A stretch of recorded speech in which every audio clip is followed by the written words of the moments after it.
Guys, welcome to my video. So in this video I'm going to talk about why you need to start your home vlogging career right now. So what I mean by vlogging is creating your home video at your home free period.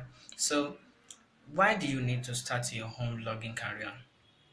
The first one I discover it on my home because it's also affects me.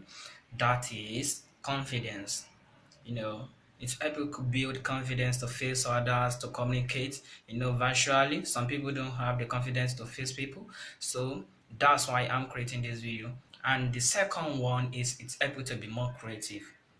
It's improve your creativity method.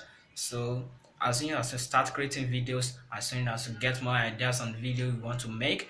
And the third point is it's able to generate income.